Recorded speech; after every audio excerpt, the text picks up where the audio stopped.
ಪದ್ಯ ಭಾಗ 1. ಬೇಸಿಗೆ. ಬಂದಿದೆ ಬೇಸಿಗೆ ರಜಾ, ಇದ್ದರು ಬಿಸಿಲಿನ ಸಜಾ. ಬನ್ನಿ ಆಡೋಣ, ಸೂರ್ಯನ ಮಹಿಮೆಯ ಆಡೋಣ. ಏಕೆ ರವಿಗಿಂತ ತಾಪ, ಯಾರ ಮೇಲವನ ಕೋಪ.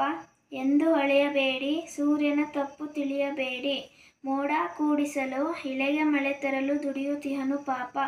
ಭೂಮಿಯ ಪೋಷಕ ಸೂರ್ಯ, ಭೂಮಿಗವನು ಅನಿವಾರ್ಯ. ಹೊಗಳಿಕೆ ಬೇಕಿಲ್ಲ, ತೆಗಳಿದರೆ ಅವ ಕುಗ್ಗುವುದಿಲ್ಲ. ಬೆಳಕ ನೀಡುವನು, ಬಿಸಿಯ ನೋಡುವನು ಮರೆಯದೆ ಕರ್ತವ್ಯ. ಇಂಥ ಬಿರು ಬಿಸಿಲಿನಲ್ಲಿ ಮರ ಗಿಡ ಪೊದೆ ಬಳ್ಳಿ ಕಂಗಾಲಾಗಿಲ್ಲ. ನೋಡಿ ರಂಗಾಗಿವೆ ಎಲ್ಲ, ಚಿಗುರು ಹೂತಟ್ಟು ಹಣ್ಣು ಮಿಡಿಬಿಟ್ಟು ಇವೆ ಸಂಭ್ರಮದಲ್ಲಿ. ಸೂರ್ಯನಿಂದ ಕಲಿಯೋಣ, ಪ್ರಕೃತಿಯಂತೆ ನಲಿಯೋಣ. ಕಷ್ಟಗಳಿಗಂಜದೆ ನಮ್ಮ ಕರ್ತವ್ಯ ಮರೆಯದೆ ನಲಿಯುತ್ತ ಬಾಳಿ. ನಲಿವನ್ನು ಹಂಚಿ ಧನ್ಯತೆ ಗಳಿಸೋಣ. ಬಿ. ಆರ್. ಲಕ್ಷ್ಮಣರಾವ್.